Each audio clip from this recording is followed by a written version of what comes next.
Hello, Steve at C9. Well, I just watched the final episode of Neighbours. It was pretty good.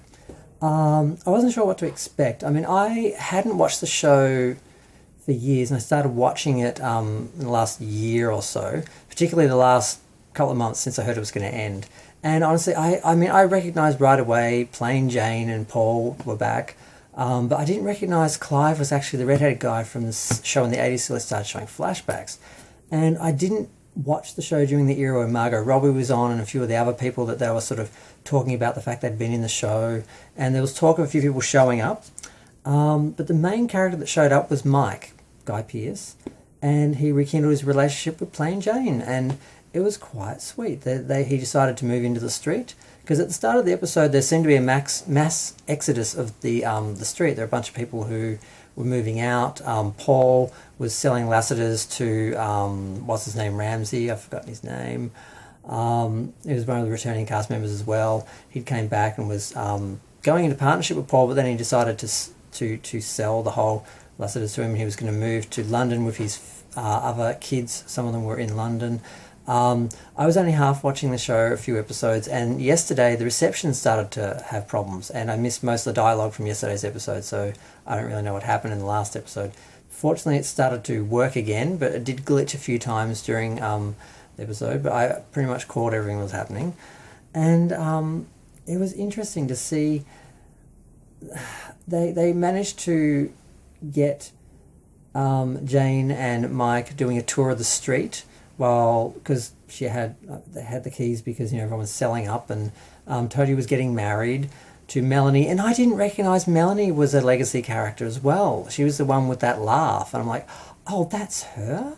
I didn't. I mean, 35 years later, it's like, oh, okay. I remember these people I remember what they looked like in the show when the show first started off, and they were like the main characters and all that, and then they all moved on, and then some of them came back. I didn't recognise them. So it was interesting. And then Toadie they played a video, he ended up staying. Paul and, oh God, what was her name? I'm forgetting everyone's names. Therese. They got back together. She decided to give him another chance, which was a bit awkward, because he's like, I can't change who I am. You can't be with me. I'm a horrible person. She's like, look, I accept you for who you are. I love you, blah, blah, blah. And I'm like, okay, I guess it's nice they got back together, but I'm not really sure how that's going to work, because he was the villain of the show. Margot Robbie and a few other people, Natalie Imbruglia, they did little Skype things where they did a video for Toadie's wedding, and they just played that. So all the actors who wanted to show up but couldn't show up did a little cameo, and they played that, and they basically were all saying, Toadie can't leave, you're part of the street, and he decided to stay. So, and some of the other characters decided to stay. The boys, David and the guy who used to be the Aussie Bum model, I can never remember his name, they all decided to stay. And I don't know, the heart of the street seemed to have become Susan, and she sort of did a little monologue about the street and just the way things change and all that. And after the wedding, they had like a street party, so the whole street was full of people, and there was a balloon that got lost and popped in the sky and dropped confetti over everyone while the theme song sang. It was quite nice, because the theme song wasn't at the start of the episode. They just did a really quick little 10-second thing. I'm like, are you kidding me? The last episode we don't get the theme song? What the hell? Then they played it twice at the end, and then they did a little mashup of it, playing all the different ones over the years with various cast photos. A lot of people that of course didn't show up, which I sort of forgot about. A couple of them I really remember, because I did watch a few eras of Neighbours, but I didn't watch the show consistently. I kind of dropped out a few times. I'd mostly watch it when I go home, because my mum would watch it religiously every night. Home and Away and Neighbours, she'd watch every night. That and the news, you had to be home in time for the news, Home and Away and Neighbours. And I think that in a way was partly my attachment to the show, that I always felt like, because I knew she'd be watching it, so she'd be watching it. And then, of course, after she passed, I sort of watched it more than I used to, because I kind of felt like it reminded me of her. So that's the part that's making me sad about the show ending. So I'm not going to get emotional over that. But I sort of realised this is something that connects me to the past and other people, that sort of, it's really strange how that works. And I wasn't expecting to get really weirdly emotional right then. But yeah, so it's like, God, Neighbours is gone. There's no Neighbours anymore. It's so strange because 37 years, like my whole life, it's been on TV. And I always watched it, even if I sort of said I dropped out at times, there'd be times it would just be on. I'd be like, oh, who's on the show now? And whenever I go home for like a week or two, I'd watch it every night with Mum. So I'd sort of drop in, but I never get addicted again because I just watch it for a week or so, like a couple times a year, and then, you know, I'd go back to watching other shows and that. So it was really weird. But Scott and Charlene showed up. Oh God, who called? I think Paul. No, but Paul, the other guy. The other guy who came back, and I've forgotten his name. He called them, and basically said they should visit. I'm not sure why they were visiting Jane, but they showed up in the street. No one was there because I think they were all at the wedding. So they snuck into the old house because they knew how to get in, because apparently she used to sneak in a window.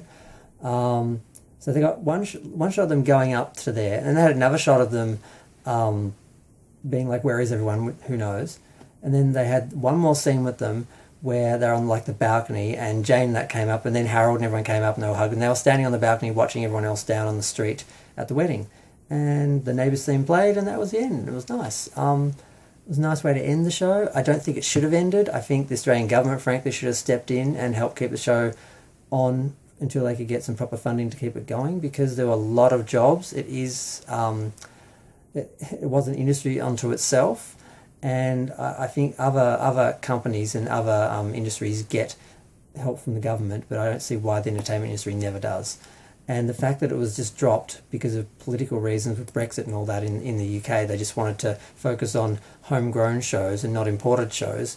There was nothing to do with the show not being good or popular, so it really kind of got screwed. But it's done, it's over, the end. It's the end of an era, and it's kind of strange. And I think a lot of people will miss it, even if they were people like me who didn't watch it all the time. You grew up with eras of the show that you watched, and it was just something that was always there. It's going to be very strange for Neighbours not to be on. But I'm going to go. Feel free to share, like, comment, subscribe. Let me know what you think. I'm not going to sing the theme song, but it was funny to hear that so many times. And oh my God, when Kylie and Scott and Charlene, Kylie and Jason showed up in the little Mini Cooper, they were playing Especially For You. I'm like, oh my God, they are not even, they are just going full on, you know, it was so funny when they did that. And apparently they re-released the single on vinyl and cassette for the occasion, so you can buy Especially For You. I'm tempted to do it just if it had a special cover for the episode, maybe, I don't know. But that was just priceless. I'm like, really? They went there, because a lot of people, they get scared of the member berries and scared of sort of nostalgia, and they're like, oh, we can't play that song because that's, you know, can't do that. They played Especially For You when they drove up. I just thought that was sheer brilliance. For a few seconds there, it was great. So happy ending. Most people stayed. They had this running theme through the last week or so where Harold had this book, The History of Ramsay Street, and it got damaged in a party for one of, I don't know what the party was, I can't remember now, and everyone was repairing it by sending in their memories, and they had opened up a Facebook page, and people who lived on Ramsay Street were sending messages back and all this stuff, and they talked a lot about the history of the show and the characters, and it was all very interesting. They did a fairly good job. They had a fair amount of time before they knew it was going to be cancelled to sort of focus on these things and that, and they just did a good job, and I'm just really happy with it. I hope they release it in some form, because I wouldn't mind keeping it as a little, because they showed shots from old episodes and stuff. And the other thing I meant to mention, which was amazing, when Susan was talking about people who've left, they showed, they had a couple of actors whose characters had died. They had Madge sitting there, and God, there was another guy, I forgot his name, and there was someone else that it was just really nice. I mean, I couldn't get past Madge sitting there. I mean, it's Madge. Because I forgot she'd passed. I kept expecting her to come back and play some scenes with Harold, and then they showed the scene of her passing. I'm like, oh my God, I forgot she passed. But yeah, I'm going to stop talking because I'm up to nearly 10 minutes, and I wasn't expecting to talk that long about Neighbours and the final of Neighbours. But it's done. There'll never be another show like it. Television has changed. and I don't think we'll ever see shows like Neighbours and Home and Away and some of the other soaps like Days of Our Lives and stuff like that. It's I don't know. It's sad to see things end, and things change so much. But unfortunately, that's what happens in life. So I'm gonna go. Feel free to share, like, comment, subscribe. And I already said that, but bye.